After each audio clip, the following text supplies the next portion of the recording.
52, que fue el año en que Batista dio el golpe de Estado. Y fue por eso que nosotros tuvimos el apoyo de los sindicatos telefónicos que quedaba cerca, porque Vicente Rubiera, que fue un líder sindical independiente, tenía sus sindicatos cerca de la filosofía y él nos asesoró, con él dimos los primeros pasos y aprendimos lo que era el sindicato actuando en favor de los trabajadores. La FENETA, que era el sindicato más importante, el sindicato azucarero, y otros sindicatos en el periodo de Batista, estando Eusebio Mujal al frente de la CTC, que fue designado originalmente, no fue electo. Sin embargo, la FENETA ganó las huelgas que se llevaron a cabo. La más importante fue la huelga por la superproducción. Algunos ingenios se habían modernizado y entonces habían bajado los días de molida. Y algo que parecería en nuestros días irracional, los trabajadores y los sindicatos ganaron que había que pagarle entonces a los trabajadores por un promedio de lo que habían trabajado los últimos 5 años, no por los días efectivos, porque los días de molida habían terminado, habían sido recortados.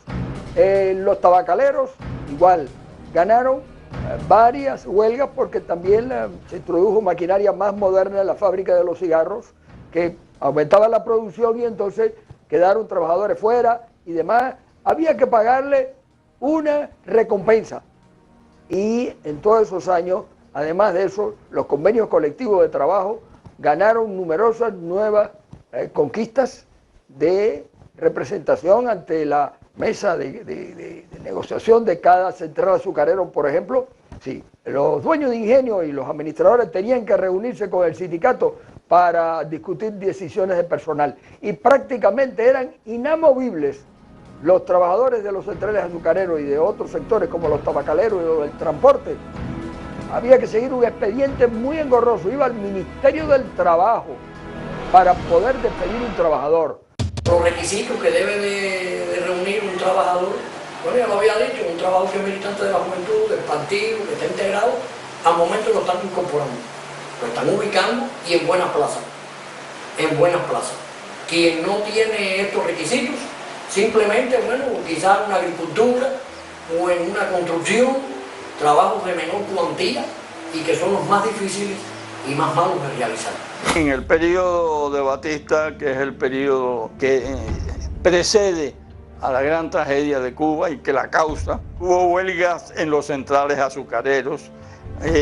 Figuraron como líderes de esa huelga Conrado Becker, Conrado Rodríguez, algunos que no eran las figuras más importantes del movimiento sindical, pero que gestionaron o propusieron reivindicaciones y que al no dárselas declararon huelgas. A pesar de que había represión en el gobierno de Batista, el movimiento sindical era fuerte y se sentía fuerte y además luchaba no solo por los derechos de los trabajadores, sino por espacios de libertad.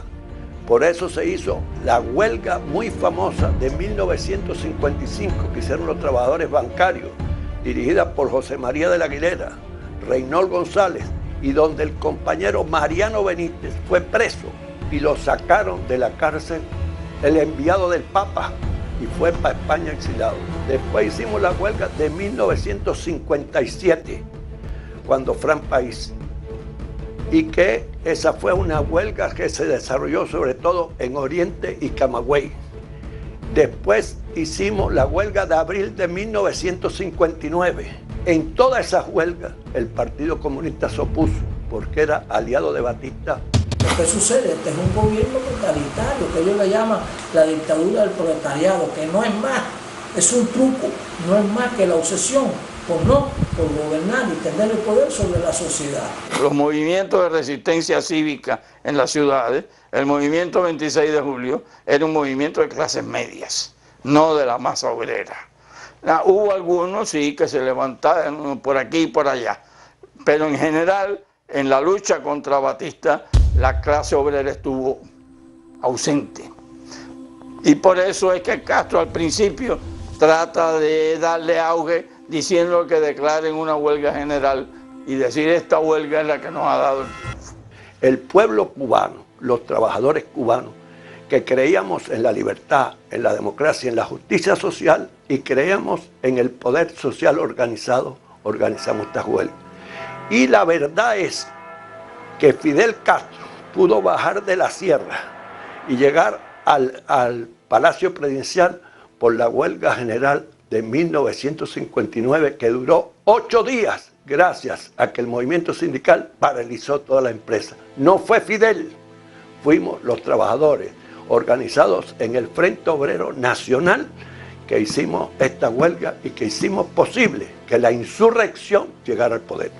El sindicato está atado de pies en mano. El sindicato, para mí, de la cultura es una figura decorativa. Pudiéramos referirnos al cierre de revistas, a la anulación de contratos de trabajo, a la discriminación por las ideas. El proceso insurreccional fue cruento. Jóvenes estudiantes que, como José Antonio Echevarría, y profesionales como Fran País entregaron la vida en la defensa de sus ideales, lograron que Fulgencio Batista huyera de la isla en la madrugada del 1 de enero de 1959. El triunfo de la revolución generó grandes expectativas. El pueblo se volcó a las calles en apoyo de sus nuevos líderes. La clase dirigente, también ilusionada, no se percató que las promesas no se cumplían y que se establecía un régimen de sangre y fuego sin precedentes en América. En enero del 59 se establece el ejecutivo de la CTC provisional de 9 miembros. El gobierno revolucionario, presidido por Manuel Urrutia Lleó, nombra un comité ejecutivo provisional integrado por David Salvador, Conrado Becker, José de Jesús Plana, Reynold González, Pellón, líderes democráticos que se habían jugado la vida frente a la dictadura Batista. Indudablemente se acabaron las elecciones, la dirección de la CTC revolucionaria fue designada de dedo, no hubo más elecciones libres. Es conocida la designación de David Salvador, que tenía méritos de la lucha clandestina contra Batista y en la huelga del 9 de abril y en otras actividades. Debido a que yo tenía amistad con Angelita Castro, la hermana mayor de Fidel Castro, se aproximan a mí y me preguntan si yo quería pertenecer al movimiento sindical.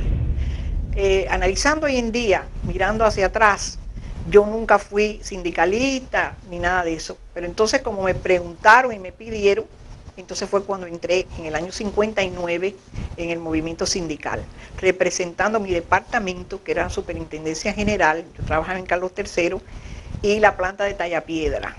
Cuando salimos de la prisión, efectivamente fuimos a la consulta popular de los trabajadores. Yo fui electo secretario de actas del sindicato de La Habana. Ahí pues integramos el comité ejecutivo de la federación y empezamos a trabajar. Movimiento sindical, no ya en manos de los comunistas, no estuve en esa época con él, pero sí estaba totalmente subordinado a la autoridad totalitaria de Fidel Castro. Los sindicatos, no hubo una huelga más, no hubo una exigencia más de ventajas, sencillamente era un lugar del Ministerio del Trabajo dictar órdenes o las empresas y los trabajadores tenían que cumplirlas. Y el sindicato lo que jugaba el papel era de una organización de propaganda, de activismo a favor de los actos políticos de Fidel Castro y del gobierno. La cosa no terminó bien, no iba por buen camino. Nosotros no éramos comunistas, no pensábamos en eso. Teníamos ideas del socialismo y demás y nos gustaba el derecho de los trabajadores, la repartición de la riqueza y nos fuimos dando cuenta poco a poco de que se estaba cerrando al lado nuestro un arco de imposición que brotaba del partido. El control del movimiento sindical por parte del gobierno se concreta a partir del 10º Congreso de la Central de Trabajadores de Cuba en noviembre de 1959, lo que agudiza la confrontación entre los revolucionarios de pensamiento democrático y los moncadistas, que personificaban el totalitarismo con Fidel y Raúl Castro a la cabeza. El Congreso de los Melones es el único congreso, la única oportunidad en que el señor Fidel Castro fue abucheado grandemente. Y la segunda vez tuvo que ir con guardaespaldas armados y con toda una corte. Así todo fue abucheado Fidel viene